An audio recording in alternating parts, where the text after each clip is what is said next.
Timer in the bedroom? Yeah. All right.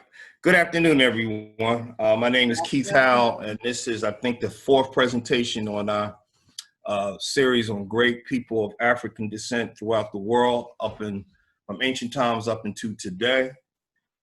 We started with what you know as Egypt. The proper name is Kemet, land of the blacks. That was the indigenous name that we gave. And today we're going to talk about the Moors in Spain. And I'm going to put a little parenthesis next to it. As we evolve in this series, you'll find out why. The parenthesis will be the seeds of Kemet. So the seeds of Kemet we're going to see in the civilization of Europe through the Moors. Okay, and so today we're going to talk about the Moors in Spain. And these are black people that came out of North Africa, civilized Europe, basically. But prior to them coming, there were other black people who settled in Spain and the rest of Europe. The first people who settled there were the Grimaldi race. And these were black people who came from Africa. And just to remind the audience and anyone who's new, we learned last time, a few weeks ago, that the original people, the earliest bones and fossils have been found at the source of the Nile River around Mount Kilimanjaro, the top of Uganda, Kenya. And they traveled northwards up the Nile River. We also learned that the Nile River is one of two rivers that does not flow south, it flows north. Nile River is the longest river in the world, 4,130 miles, twice the size of the United States. And we found that the original people were black. We know that by the climate, we know that by the skulls. They traveled up the Nile River. We know that their skin was black because of the sun. Their hair was woolly because of the sun. Their noses were open and wide because they had to take in more air. Their mouth was wide and open because they had to take in more sun. So they had to breathe in more. But curious as man is, he wanted to travel and go other places. And also, because the climate was hot, he wanted to travel to other places. And so he went up over from the Nile River up to the Mediterranean Sea and into the beginning of Spain. And we know it as the Rock of Gibraltar. We're going to find out what that definition means, why it's called that today. And then that is your Grimaldi. And as time goes, because there's a climate change, the climate is different, the seasons are different. Over thousands of years, that African man with that black skin He's already talking. cannot survive in that type So of you gotta turn it up. Where's your thing that you turn it on? Please mute yourselves, guys. And so in order for that African man to evolve, he has to adapt. If he or she does not adapt, then they die off. Those that were able to adapt had their circumstances changed as far as their physical structure because of the climate. And so where their hair was woolly, it now becomes stringy because it's cold. And that long stringy hair needs to protect their necks from the cold. Their noses that were big and open now become skinny because they don't want or need as much air to breathe as when it was in Africa, because the sun is not as intense. It is a colder climate. The mouth becomes smaller. And hence, because of climate, again, over thousands of years, they become white. And so they evolved from us. That is the Grimaldi man. And now I want to give you some documentation because I've been, regardless of how you feel, I see all the criticism that's been gendered against Nick Cannon for, I guess he didn't properly say what he should have said as far as Francis Cress Wesleyan and what I just spoke to you about. But I want to give you some documentation. And we're going to start with the African presence in Europe, in early Europe, by Dr. Ivan van Sertima. And he states, some authorities are of the opinion that the early blacks of Europe lost their pigmentation over the millennia and morphologically developed into white Europeans. Others have speculated that Grimaldis and Cro-Magnon were arch enemies, whose perennial struggles resulted in the former being driven from Europe by their Cro-Magnon descendants. Well, whichever way you want to go with that, it's still stating that these were the Grimaldis, the original people of Europe.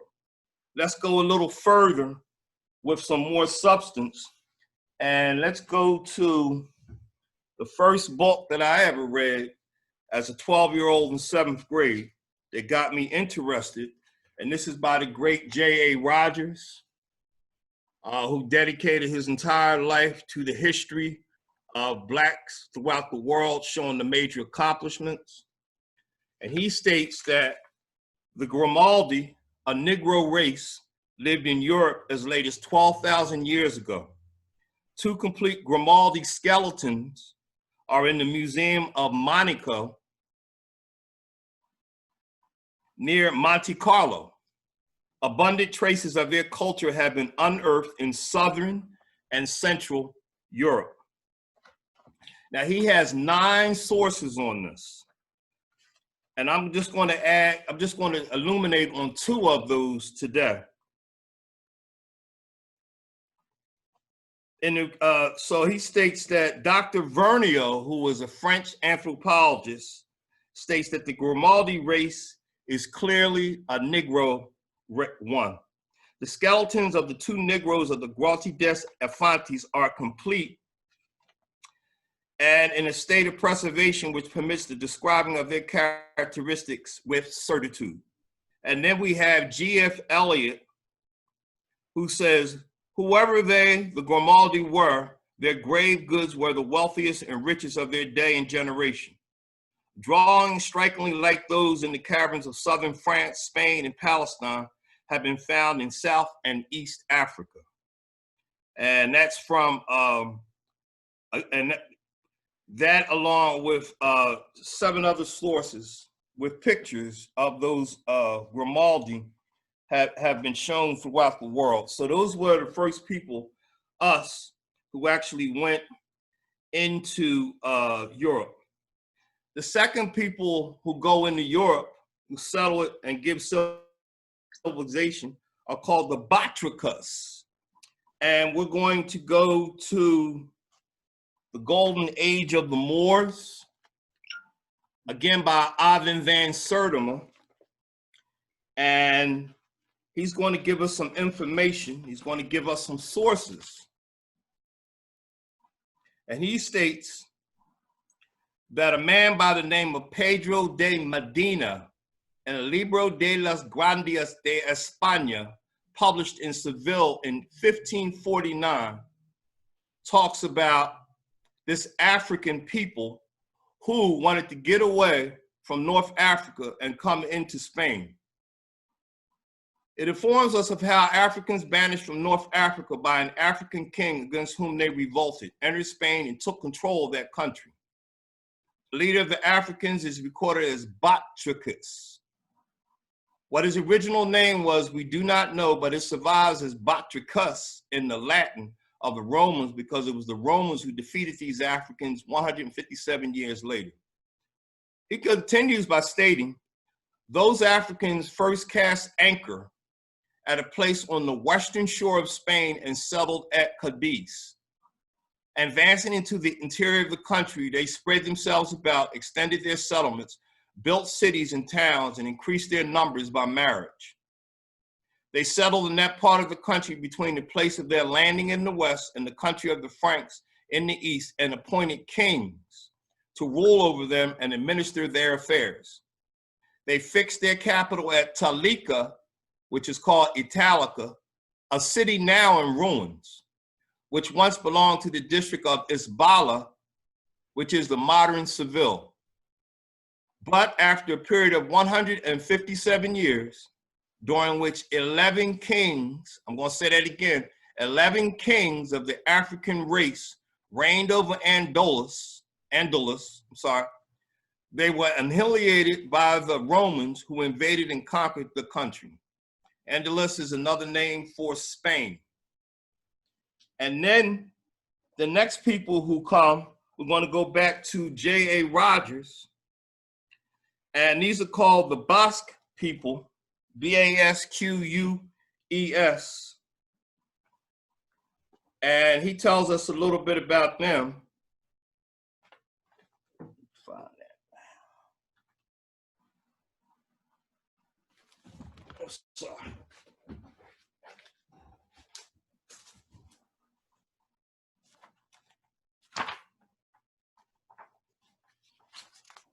Well, let me show you. Yeah, I'm sorry. I'm going to show you something you're familiar with, and it's going to shock you. See the swastika right there, Adolf Hitler's? Well, this was a sign, this was a symbol of the Basque people that they used. B-A-S-Q-U-E-S. And I'm going to tell you about them in a second. I'm going to read from J.A. Rogers. Oh, Basque, okay. It's now the emblem of the Nazis of Germany and was used by the Negro people of Eastern Island Polynesia and Elam in southern Persia more than 7,000 years before the birth of Hitler. It is still the emblem of the Basque. That's the people we're talking about. One of the most ancient people of Europe who lived in France and Spain. The Basque are probably descendants of the Negroes who migrated to this region thousands of years before Christ. And that is, again, J.A. Rogers, and that's taken from this book right here, Your History by J.A. Rogers. Again, J.A. Rogers was a great scholar way back. Again, he was the first person that I was turned on to as far as Black history. And then the next would be we talked about Taharqa of the Nubian dynasty, 25th dynasty in Kemet. And when he was a general under his uncle had him go into Spain for a traveling expedition. And we have proof of that. Let me find that where that is.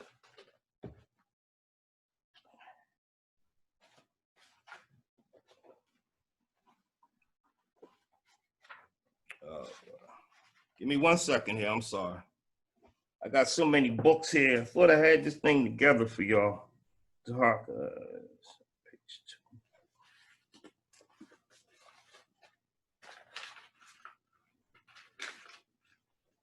Yeah.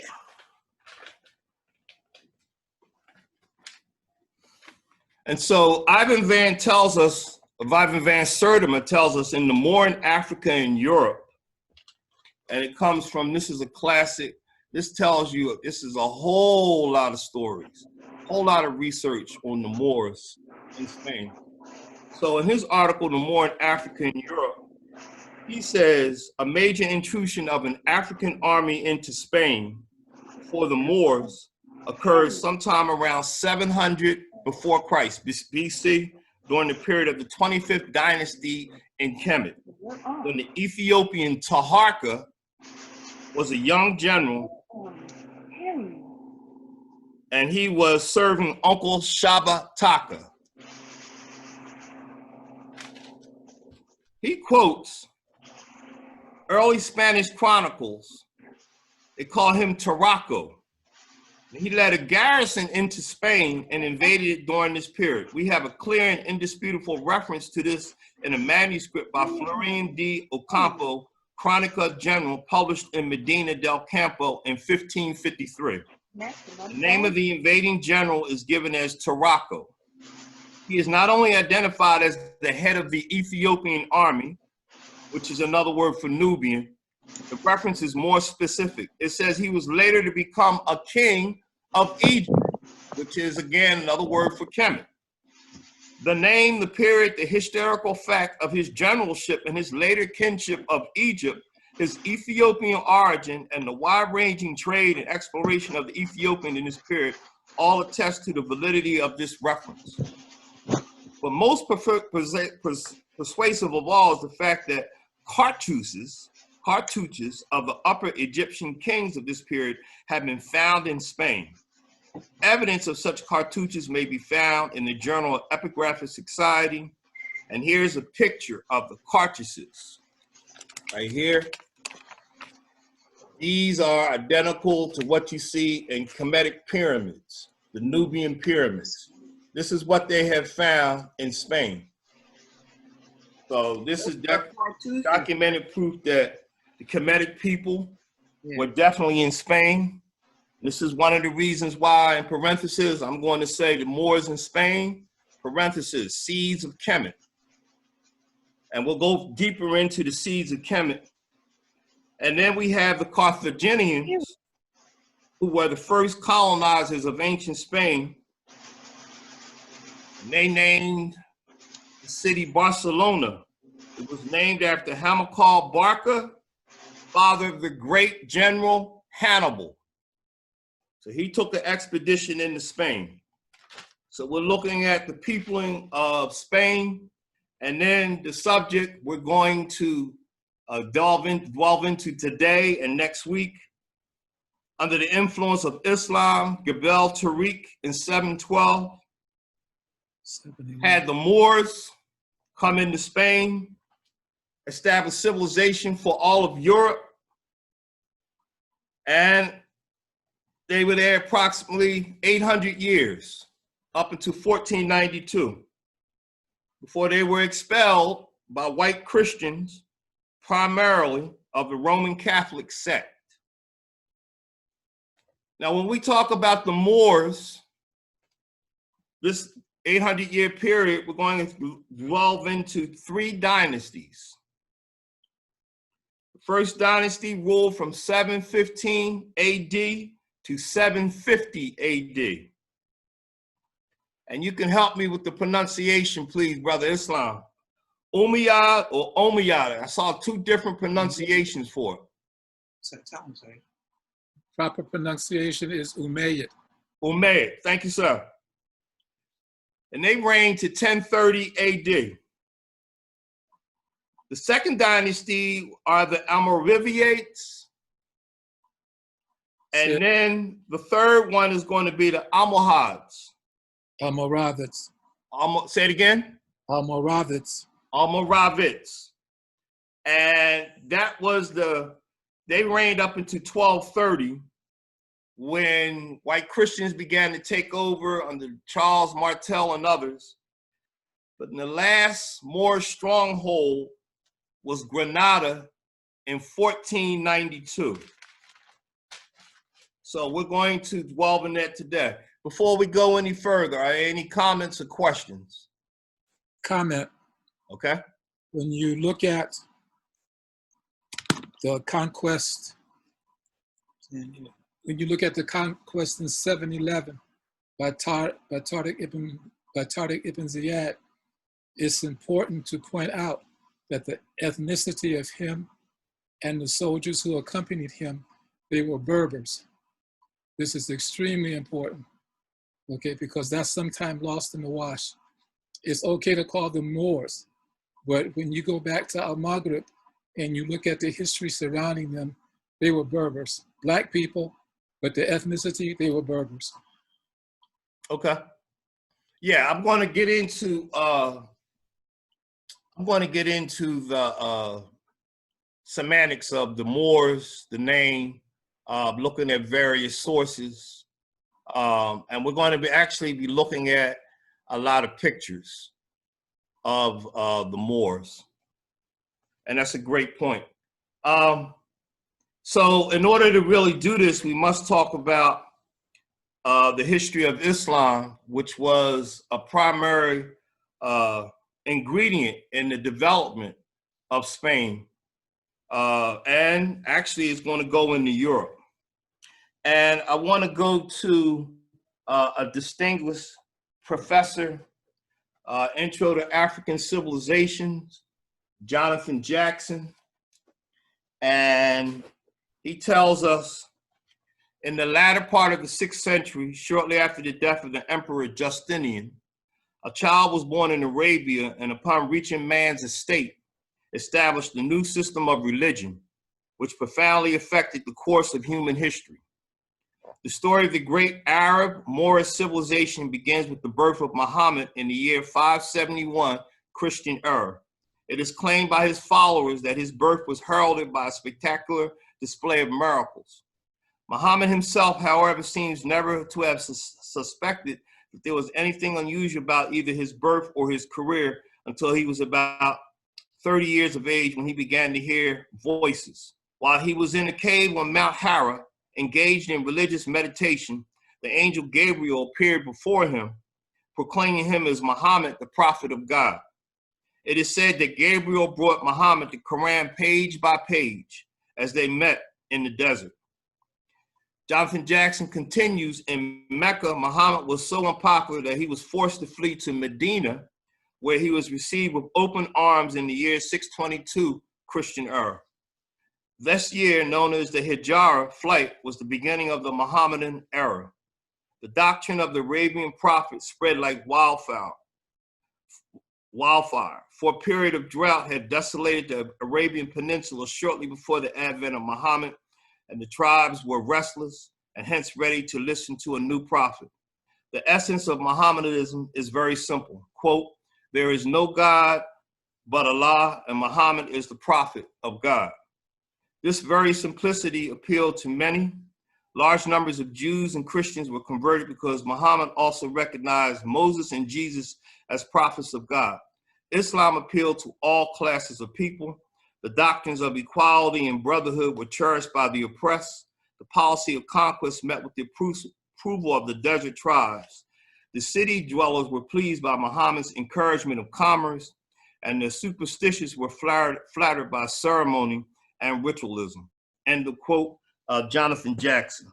And I wanted to talk a little bit about Muhammad and Arabia and show how that Black people, Africans, figure predominantly in Muhammad's life, in the Prophet Muhammad's life, and in Arabia. I want to go to Ivan Van Sertima again. Steve, Yes, sir.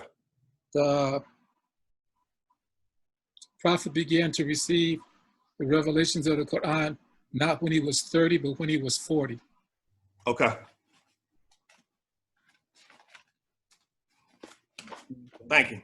So Ivan Sertima says that Black Africans figure very prominently in Muhammad's life. Apart from the reputed ancestry of his grandfather, he was reared by an African woman, Barakat, when his mother died. He pleaded with his family to raise money to free the African slave Bilal, who not only became a pillar of the faith, but his closest and most honored friend until his death. Steve, that's not correct. That's not correct. I'm sorry. What he wrote is not correct. The Quran was revealed over a period of 23 years. It wasn't revealed all at once in the cave of Hira. It was revealed over a period of 23 years. Bilal was not the property of the Prophet's family. He belonged to pagan Arabs at the time. And the way he became free, he was staked out because he had professed belief in Islam. His owner staked him out and put a heavy rock on his chest and told him he wouldn't remove the rock until he recanted his beliefs, and he refused. One of the Prophet's closest companions, Abu Bakr as-Siddiq, he saw Bilal's situation, and he paid for Bilal to be free. He paid for Bilal to be free. But Bilal never belonged to any aspects of the Prophet's family, never. No, it's not saying that he belonged to Muhammad. He said he was a slave. He was a slave. But he didn't say he belonged to Muhammad's family. He Okay, wasn't a slave of Muhammad. The point of the fact is that the encouragement of Abu Bakr made the decision to free Bilal on his own. And once he paid for him, then he freed him. Okay. All right. And so we also have, according to Ibn Van Serter, one of his wives, May, was an African. His adopted son, Zaid bin Harith, destined to become a great general, was also an African. Muhammad held Africans such reverence that when his early followers were fleeing persecution in Arabia, he advised them to seek asylum in Africa, for, quote, yonder lieth a land of righteousness. And then I have some pictures from J.A. Rogers and some comments that he's made. From Your History, J.A. Rogers, and he has right here pictures stating, and I'm going to read from Your History, J.A. Rogers. Founder of the religion with the greatest number of followers next to Christianity at this time. So this was written 1952. Next to Christianity was a very black man. A contemporary described him as bluish in color, which is the precise shade of the very black natives of the Sudan, who even today may be seen in large numbers in Arabia. Muhammad's grandfather was Abd al-Muttalib. Abd in Arabic originally meant Negro slave. Muhammad began life as a camel driver, but got a start by marrying a wealthy woman. He was a great humanist and convinced his people, in spite of great persecution, there was only one God. Soon after his death, Muhammad's religion became the dominant one in the world for centuries. It triumphed over Christianity and still leads in Africa and Asia today. More children are Christian after him than after anyone else in history. Muhammad's slogan was, there is but one God, and Muhammad is his prophet. In his religion, all races and nationalities are equal. And then he talks about Bilal. Again, this is J.A. Rogers, and this is a picture that he shows. And he states that, he says that he was a wrenched Negro slave who rose to be the first man in the Mohammedan empire after Muhammad. But Bilal was Muhammad's first convert, and no amount of promises, persuasions, or torture could make him abjure the new religion. Later, he became high priest, treasurer, and first confidant of Muhammad. Bilal is also the most noted singer of Islam and was the first to utter the azan, or call to prayer, which 1,300 years later is still shouted from the minarets of Islam. On Muhammad's death, Bilal was offered the throne, but knowing the limitations of his education, he had common sense enough to refuse. Nah. And then we have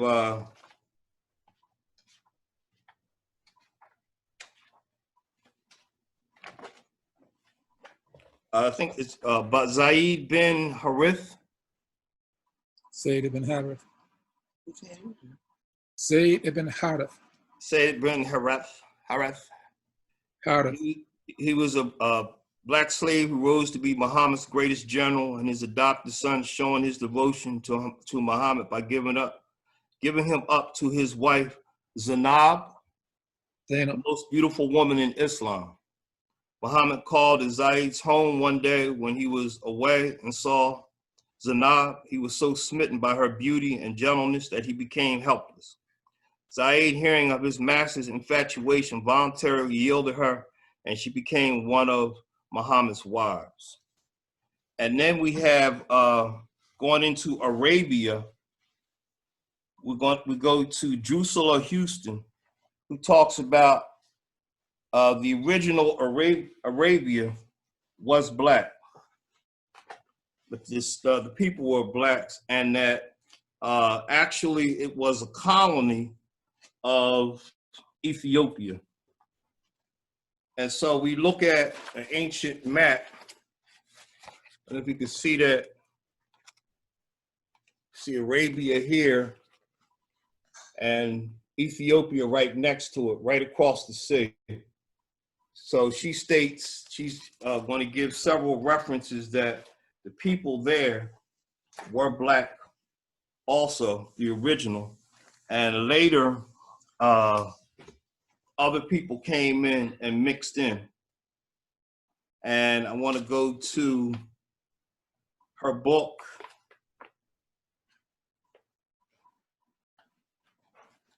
She states that Arabia itself had been populated by black people. And this is her classic book, Wonderful Ethiopians of the Ancient Kushite Empire. She states the Kushites were the original Arabians, for Arabia was the oldest Ethiopian colony.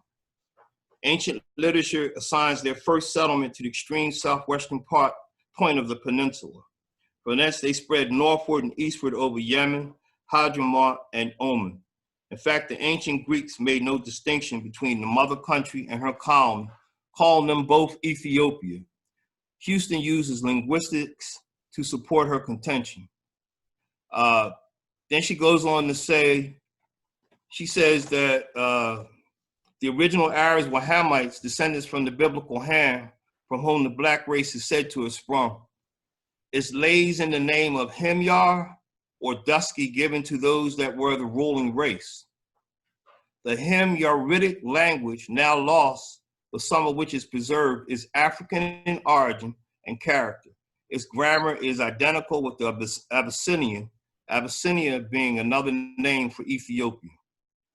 Finally, she quotes the Encyclopedia Britannica article on Arabia, quote, the inhabitants of Yemen, Hadramaut, Oman, and the adjoining districts in Arabia in shape of head color, length, and slenderness of limbs and scantiness of hair point to an African origin.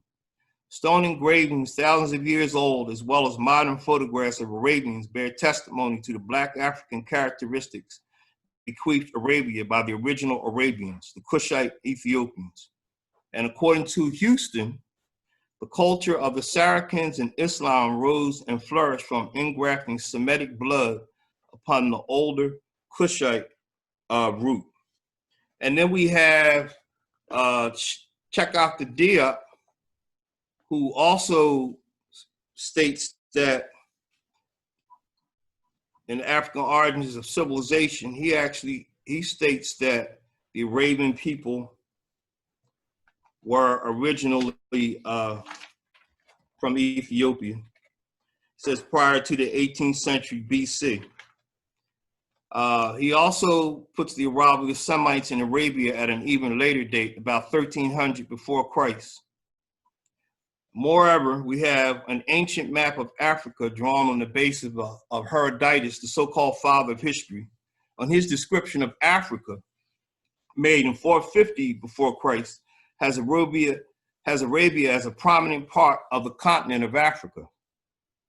And the question must be asked, according to Mahmoud Chinyeli in his book. He mentions the teachings of Ptah-hotep, which we talked about either last week or the week before. That's the oldest book in history. And that is a sage, a priest from ancient Kemet. And it was first published about 2500 before the Christian era. And he makes a reference to the two shores of the Red Sea, which separates Africa from Arabia. Perhaps, and this is Chinyeli speaking now, perhaps the meaning of the two shores is esoteric, such as the duality and harmony of opposites. it is unlikely that it is a reference to the two shores of the Nile River. Even with the arrival of the Semitic Arabians around 1300 BC, the current inhabitants of that land, it is inconceivable that all the African presence subsequently vanished from Arabia. In fact, today, Arabia is known as Saudi Arabia, named in honor of Abdul Aziz bin Saud, who J. Rogers says was a man of African descent living from 1880 to 1953 and known as the foremost man in the Arab world of his time. And J.A. Rogers actually tells us more about Ibn Saud in his book, World's Great Men of Color. And he says that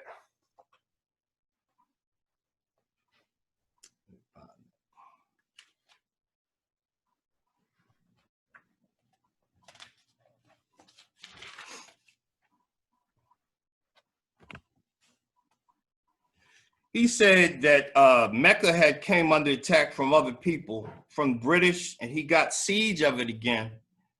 And he had himself crowned king in the famous temple there on January 15, 1926. Thus, he became undisputed master of nearly all of Arabia, which is called Saudi Arabia in his honor. Ibn Saud also subdued the fierce Bedouins who since Bible days had been preying on caravans. He built motor routes, put the finances of his kingdom in order, established modern hospitals, and installed modern irrigation machinery. And this is, according to J. Rogers, again shows the Black presence in Arabia. Ibn Saud is an African person. Any comments, questions? No, you got something. Yeah, but I don't want to make it seem like I'm tearing up everything he was doing because all that was incorrect. You're not gonna know. And so there's a book that more current and recent than Rogers, and it's simply called The House of Saud. And I would encourage everyone to read it because until recently, nobody has done a book more exact and more correct in dealing with the Saud family, and in particularly with Abdullah ibn Saud. So, Abdulaziz ibn Saud. It's just a fantastic book called The House of Saud, but it gives some indications into the African aspect about the Saud family, as well as how Abdulaziz came to power. Okay.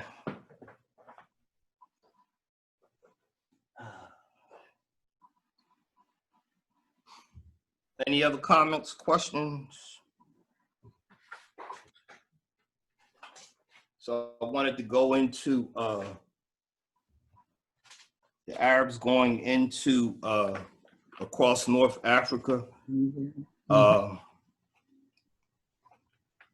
spreading Islam. And I want to go to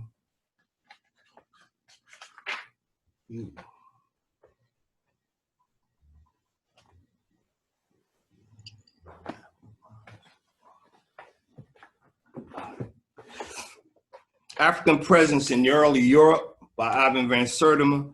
And I want to go to an article by Wayne Chandler called The Moor, Light of Europe's Dark Age. And he gives us, a map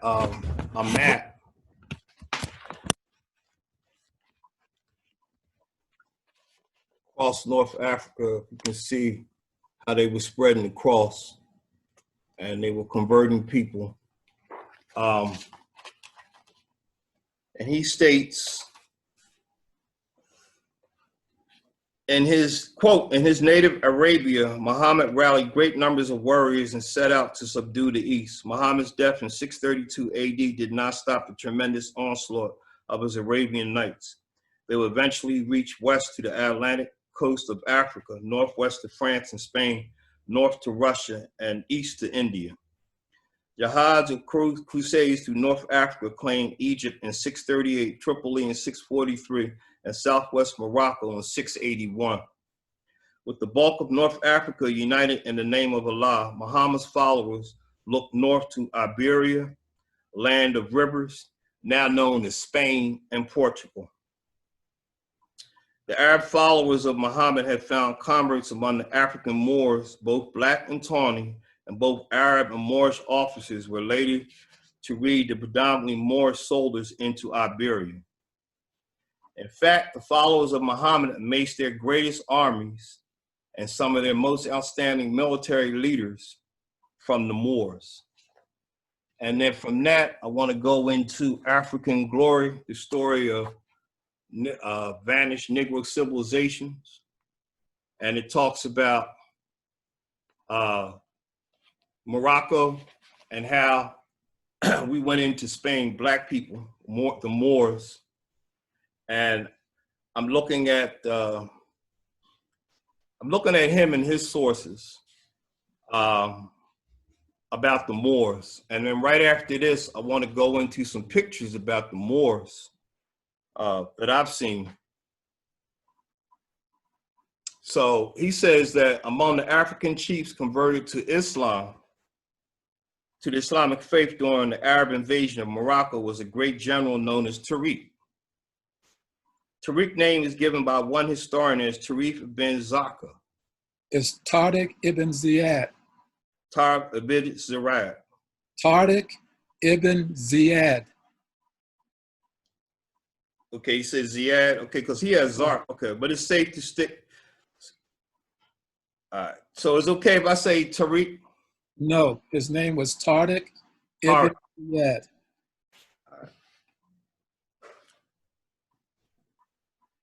It says he was given the rank of general in the Arab army by Musa ibn Nusar.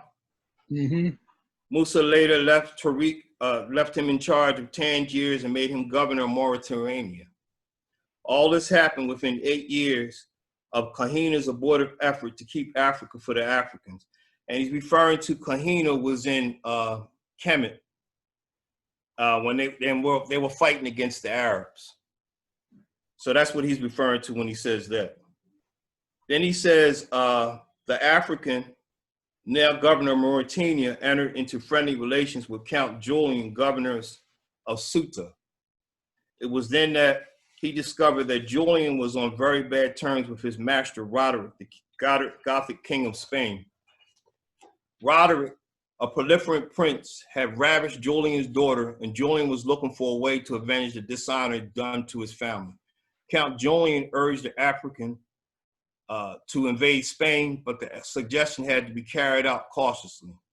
He coyly informed Musa bin Nasser, who had appointed him governor, that he intended crossing the straits to survey and examine the possibilities for an invasion.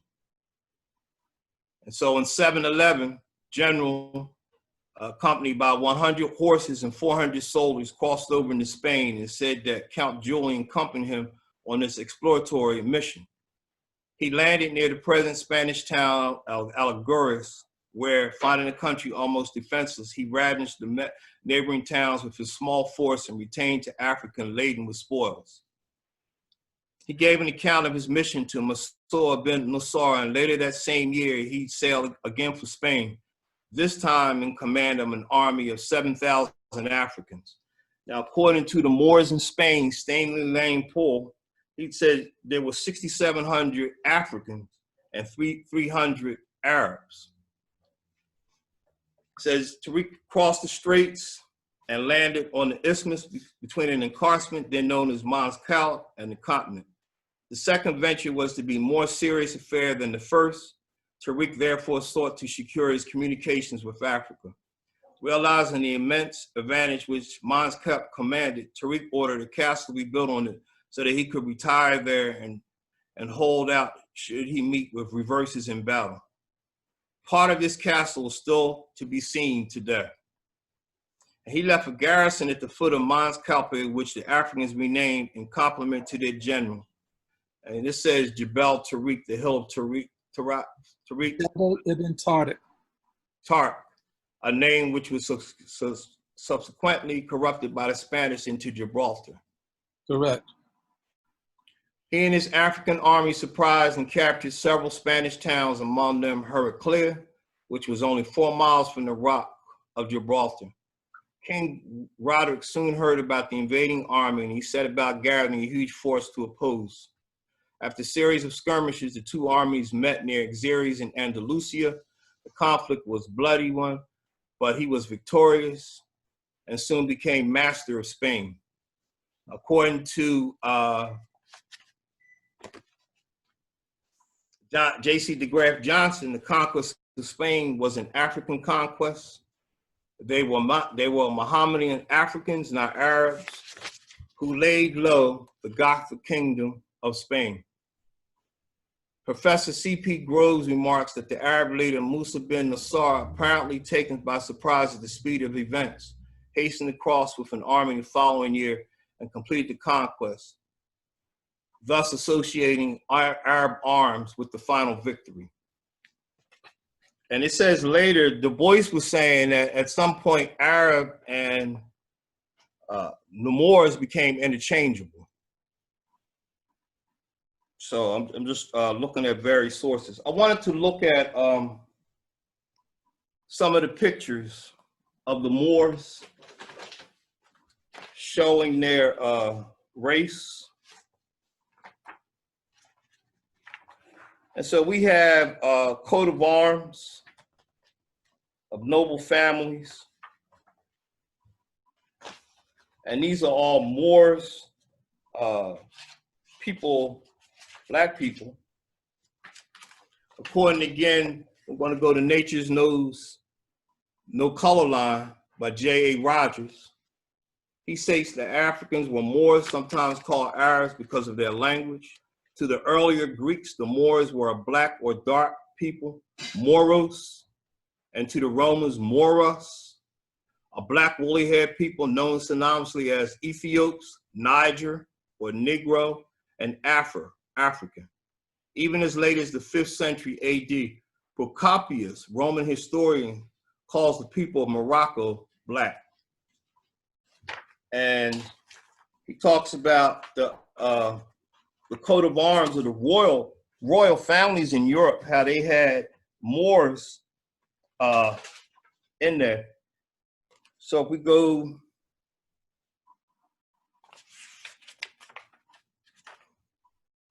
he states that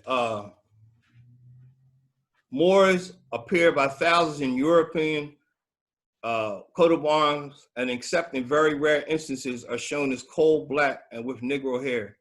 The earliest representations I have been able to find of any are in the arms of Aragon, which has 4 Moorish kings killed in battle by Pedro, the 8th king of Aragon, on November 8th, 1096.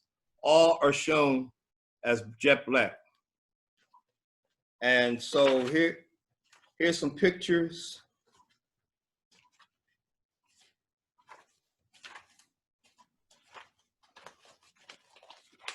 All right, so these are Black people. You can see in the royal families, and these are known as Moors.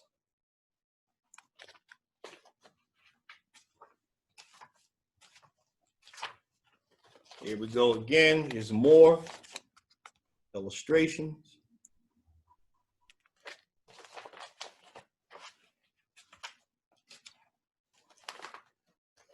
Here's another one.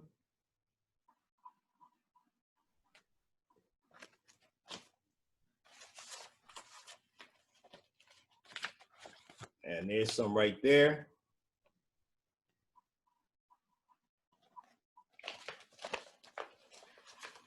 And then we go to the golden age of Moors again. And we see the Moors playing chess.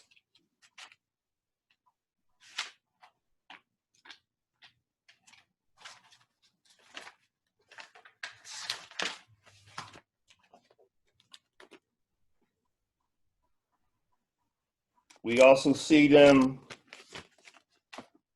these are expedition of Muslim soldiers to kidnap a Christian count. This is a black Moor along with Arabs in the middle. Here we see them again in a Muslim expedition into Spain. There's two black Moorish soldiers.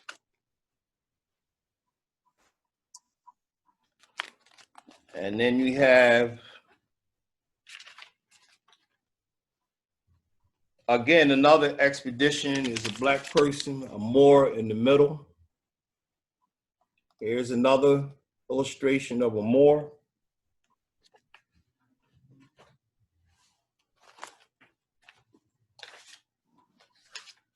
And then you have, now this is propaganda as the white Christians are trying to kick, if we go a little further, as they try to kick the Moors, Arabs out of Spain. But the purpose here is to show that there were Moors, black people there. Again, this is a negative depiction of us though. As you see us, and then over here, we're in here also.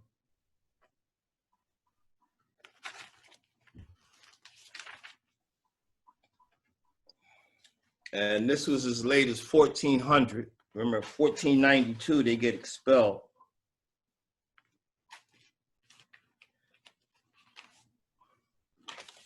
J. Rogers had mentioned the four princes, the kingdom of Aragon. And here's what he was talking about. This is the original arms of the kingdom of Aragon, consisted of the Christian cross, through the power of which four Moorish princes had been defeated in the struggle for the Spanish throne after 1700. The Habsburg King Charles placed these arms on the reverse of this. So these are four of the people he was talking about, four Moors, and you can see their features. These are Moors.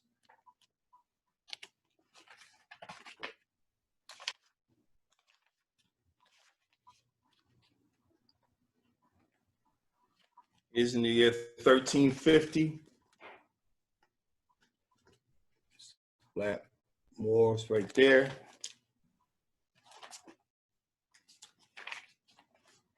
And then you can note the curled hairstyle, the woolly hairstyle. And this was prior to, this is probably Brajan, one of those prior to the Moors actually coming in, 712. But you can see their hairstyles. These are clearly black people.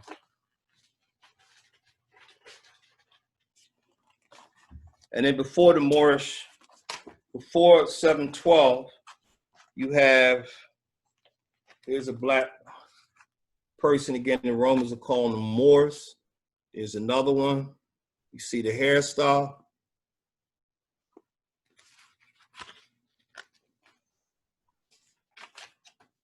Here's another one. There's hairstyles, and then there is, here's a black Christian soldier of Spain, which is a whole nother subject. And so John H. Jackson, in his book, he states that the Moors were black people. Let me go to that.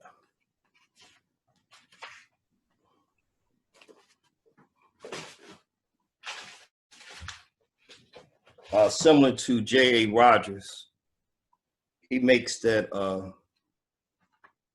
that conclusion that they were black. And yeah,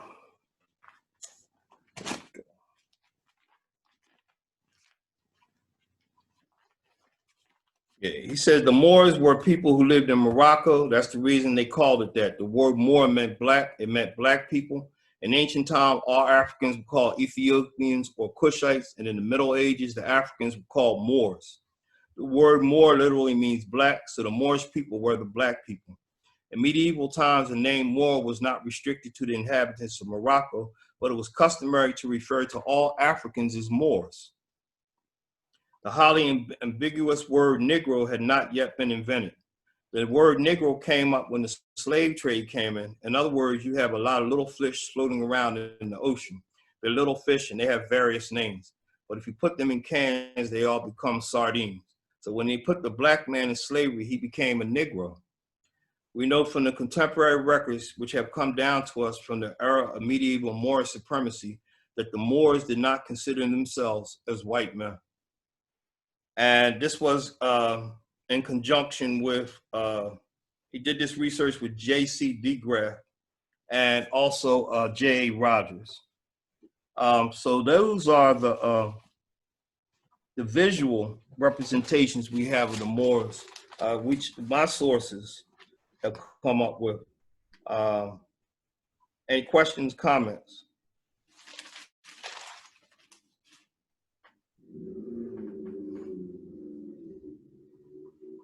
Good. So when we go to 712, I wanted to start next week with the first dynasty that actually goes to civilized Europe. And again, there's going to be 3 dynasties, and the Moors figure predominantly heavy in that. One of the things we're going to look at a brother who actually took music into Europe. He actually created a lot of instruments. Some of you travelers may have seen this. And this was an instrument that was created by Zuryab, if I spelled it right, said it right. Zuryab, he's a black man, a Moor. He actually created this, and he did some other great things. Person gave me this, I'm gonna say about 15 years ago. And I knew nothing about the person, but she said this was one of the things that he created. She also said it had mixtures of Senegalese in it. It's called the Cora. Horror, okay? And this was one of the things that he came about, he invented.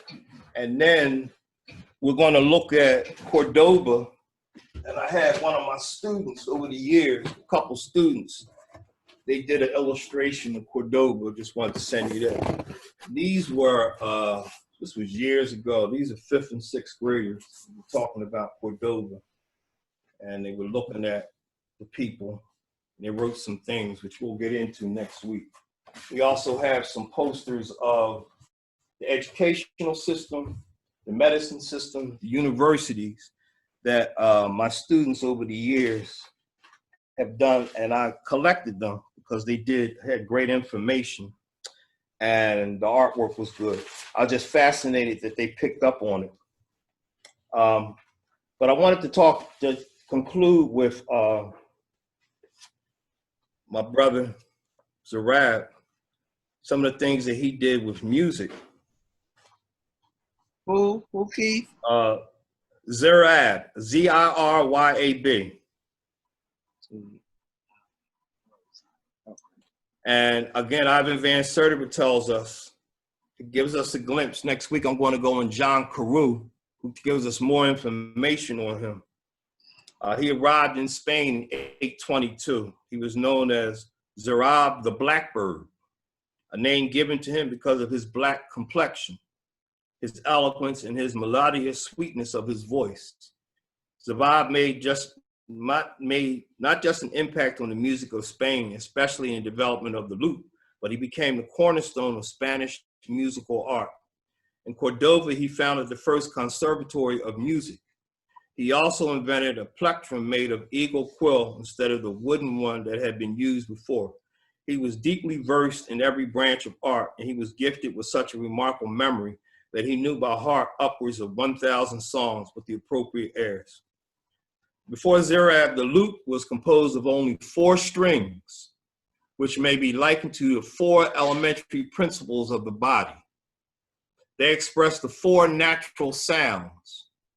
He added another red string and placed it in the middle, which considerably improved the sound and made it more harmonious.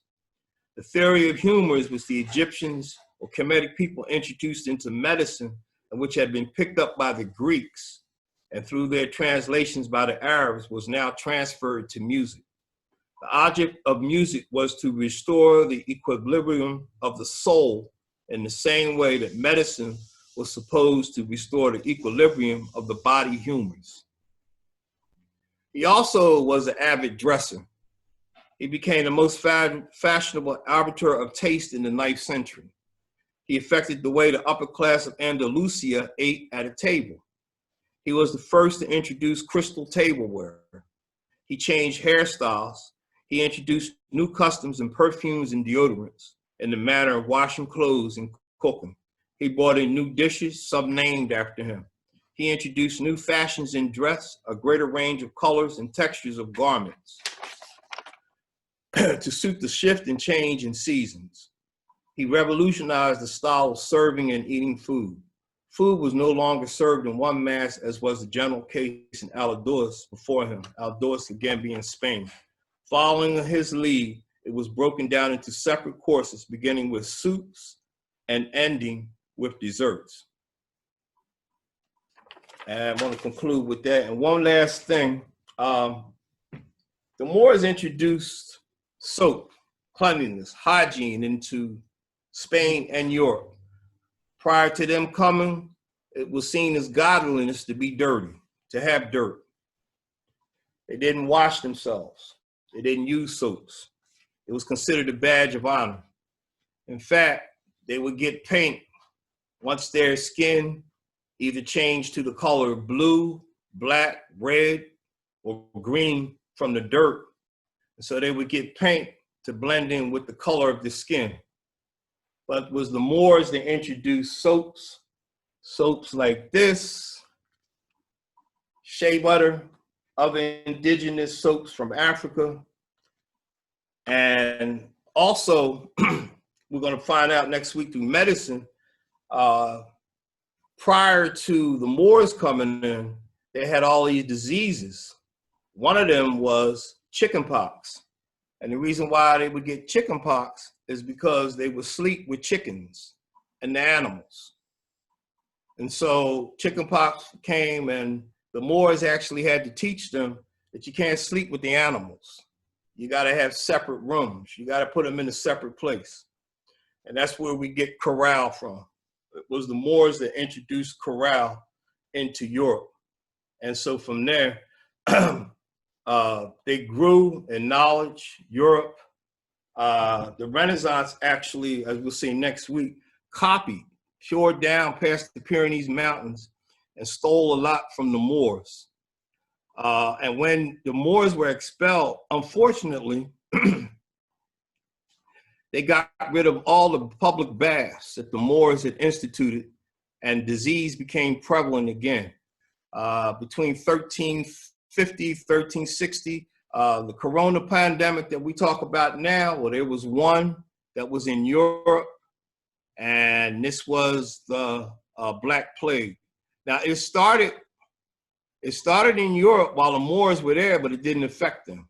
Because again, simple things we know today: wash your hands, be clean. But they decided that they weren't going to do that. Catholic monasteries, the high priests, they knew the value of hygiene, but really didn't want the masses to understand it. So I want to conclude today with that. Any comments, questions? You got any comment? I'll talk to him later. Oh, okay. All right. Well, we'll see you next week. Okay. Same bat time, same bat station. All right. Brother Imam Zakir is not on today. I don't know if he can hear you now. Unmute. I sound like him. You can sit down. Imam Radi.